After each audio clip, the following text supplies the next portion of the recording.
Сэмэцхано Бадрууганы дэлхийн ээж төг үгүүлэлээ хөгжмөөр хэрхэн тоглохыг үзүүлье. За дуунд 6 янзын аккорд ашиглаж байгаа. Эхнийх нь ми минор, соль мажор, тэгэл ля минор, ре мажор, тэгээд до мажор. За сүүлийнх нь си мажор. За ийм 6 янзын аккорд байна.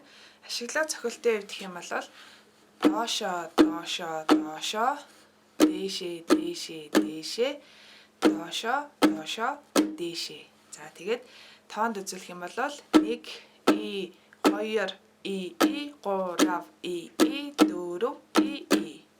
и 2 и 3 и 4 и ийм цохилт олно. За интрос гэвд ми минороо байраад саяны цохилтоо 4 удаа хийж болно. За хийхдээ доод талын 3-аа зүгээр цогчоод дээшээ цохилтоос эхлэж хичээн руугаа 1-р утасны 5-р лаадан дээр тавьчин гэх юм бол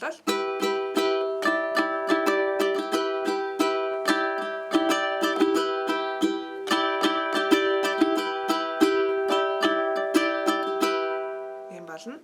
За дууны нэг мөрөнд 2 бүтэн цохилт хийж байгаа. Тэгэхээр 2 аккорд байх юм бол 1 бүтэн цохилт, 3 аккорд байх юм бол аль нэг 2 дээр нь цохилтоо хуваагаад явна гэж ойлгоорой. За эхний бадаг хэсгийг тоглож үзье. Эзэн бидний хаалтай хөмөрөө ингри тансаг байгалаа хайртай эрен зооны наран дэлүү эрдэнэ түүний бүтээл хайртай. За нэг 3 аккордтай хэсэг дээр жишээлбэл 2 дугаар мөр дээр ля минороо бариад доошо 3 цохилоо, ре мажор болонгуудаа цохилтынхаа үлцэн хэсгийг хийн. Тэгэхээр ингэж хуваана гэсэн.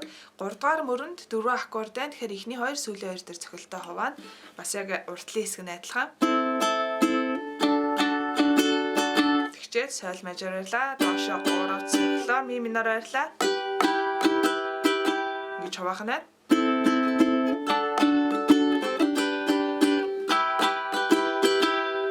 За дахилтын эхний мөрөн дээр харин до мажор дээр бүтнийг цохилт, арийнх нь ре мажор, соль мажор дээр цохилтоо хуваана.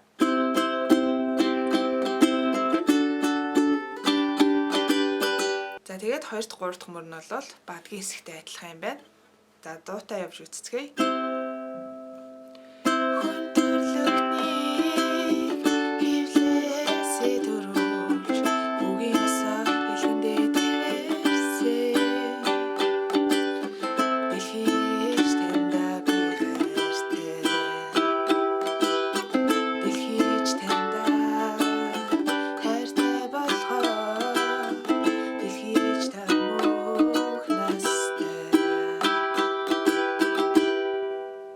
За ингээд боллоо. Асууж тодруулах зүйл хамаа сэтгэгдэл хэсэгт бичиж үлдээгээрэй.